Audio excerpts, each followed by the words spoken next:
What's poppin', yo? Welcome back to another YouTube video, and today we're taking a look at another film review. And today we're taking a look at the sequel that everyone is calling the perfect continuation, the sequel that everyone is calling the perfect sequel, Inside Out 2. It is a movie produced by Disney and Pixar, which you can go watch either on Disney Plus or at cinemas. And I watched it recently, and I'm going to be honest, I have my doubts, I have my grudges, I have the bits that I don't like and the bits that I do like. And that's what we're going to be getting into this video and just getting into talking about. And without any further delay, let's get into what Google has to say about this new movie which came out in 2024, depending on what time you're watching this video. And also runs for like an hour and 43 minutes. So, Inside Out 2. It is a family comedy, and it has a 8 out of 10 rating, and joy, sadness, anger, fear, and disgust have been running a successful operation by all accounts. However, when anxiety shows up, they aren't so sure how to feel. So the emotions are struggling in how to feel. That's what Google has to say. Let's get into the quick rundown of the story. So, Riley's story is that she is basically finished school, heading off to secondary school. She's playing hockey with her two mates, and she gets offered a tryout for this really prestigious high school team. And she goes off with her two friends, and for whatever reason, on the morning before, she hits puberty. She just hits puberty just like that, and the console goes haywire, amplifying every single one of her emotions. And four new emotions do appear in the form of embarrassment, envy, anxiety, and ennui. And I just now noticed that they all start with E, which is pretty cool. But yeah, they then, anxiety then tries to take over because she sees working with Joy isn't going to be the best solution and isn't working out too well. So she ends up bottling them all up and taking them down to the vault, all the way down at the bottom. There is a new thing that's brought up, which is Riley's core beliefs and her sort of memory strings and the parts that make her her into this big flower section right below headquarters. And with the help of a anime character, a preschool show, and a video game character, they escape the vault and send Sadness back up to headquarters, so then she can summon them all back when they get Riley's main sort of core beliefs. While she's doing this, anxiety is causing chaos and filling all of Riley's core beliefs with anxiety. So she's basically doubting herself, feeling shit about herself, constantly worrying, and being someone that she isn't to fit in with these new kids. Joy then teams up with anger, fear, and disgust to go find this sort of memory core. They go through a lot of shit. They end up finding it. They grab it, and Sadness gets caught, and they don't get brought back. So they try and get brought back, and they try and come back by bringing all the bad memories, or quote-unquote bad memories, which have been launching to the back of the mind, and all of them hit the sort of core belief water and make those sort of branches, and it creates a new sense of self for Riley, where she's allowed to have these bad thoughts, and she's allowed to have these bad memories, because that's what makes her human. And she no longer wants to fit in. She goes and makes up with her friends, and she ends up making it onto the team, and that's where the movie really ends. And I'm going to be honest, the animation looks very, very similar to the last one. And that's good. It stays consistent, stays really nice. No one's had like a massive character change. And it just goes to show that there's going to be a load of other emotions coming through, especially when we do see nostalgia coming out way too early, apparently 10 years too early. However, I feel nostalgia.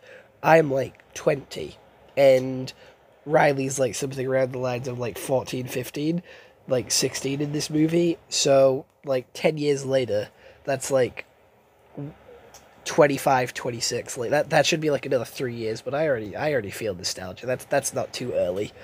So I feel like she could have nostalgia at her age. So I feel like it's a little bit wrong that she's suppressing it.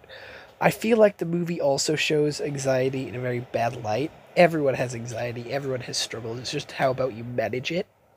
And it does feel like Joy has forgot all her old sort of lessons that she learned in the first one, and Anxiety doesn't have the lessons that Joy learned in the first one. So it's like Anxiety's story is Joy's story from the first movie, and Joy also feels like she's going back on it and struggling to sort of allow other people to have their emotions in Riley's core beliefs by throwing all the negative emotions to the back of the mind.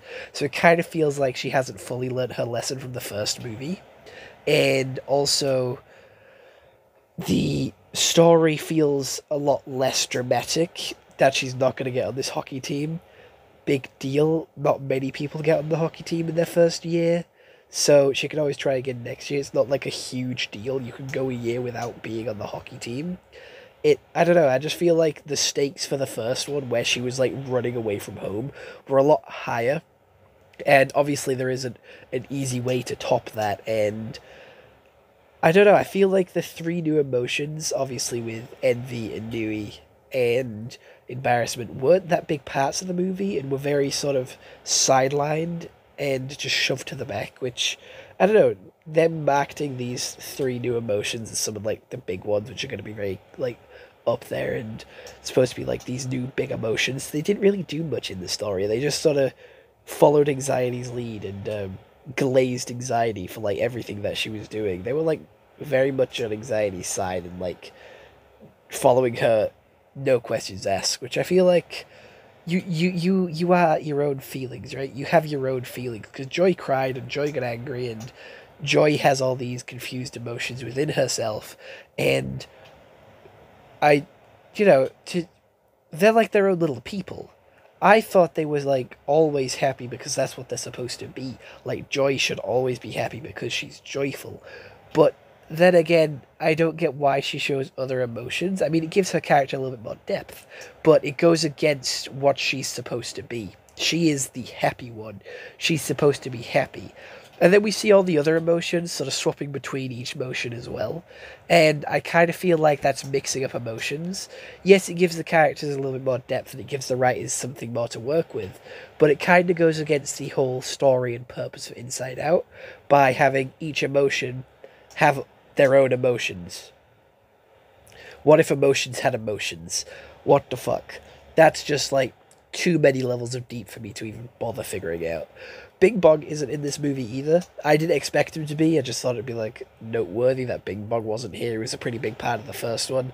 So for him not to be like referenced or mentioned here, I know he got forgotten in the first one, which is like glad they're keeping with the continuity, but he was a huge character in the first one, so I thought Disney, being the big money bags they are, would try and bring him back in some form of way. Also, the Riley sense of self, I feel like that's a new sort of creation, a new sort of establishment. Like, when did this come? We have the core memories, and then we have also her sense of self, which I thought was the core memories. I thought the core memories made her sense of self. And I don't know, it kind of feels like something that the first one really should have talked about, and it does feel like a plot point that was just made for the second movie. It doesn't really have a sort of quote-unquote good representation of a panic attack, or like, I don't know, I feel like Anxiety running around and creating like an anxiety tornado wasn't that good of like a way to interpret Anxiety, because, I don't know, I just didn't enjoy it. I felt like it was a very bad way to show a panic attack, with Anxiety being unable to control what she was doing. Because it's supposed to be panic attack. Anxiety takes over and is overwhelming you. So Anxiety losing control and sort of just not knowing how to stop this anxiety, I don't know, it just doesn't make sense in my head. It doesn't make sense to me. It was an okay movie. I didn't think it was that bad. I don't think it was the perfect sequel that everyone brings it out to be, but I do think it is a pretty decent movie nonetheless. So I am going to give it a 6 out of 10, and I hope you all enjoyed. I'll see you all next one. If you want me to do more movie reviews, anime reviews, TV show reviews, please do let me know down in the comments below what movies, TV shows, animes you do want me to take a look at, and I'll get into them in the next video. But other than that, bye-bye.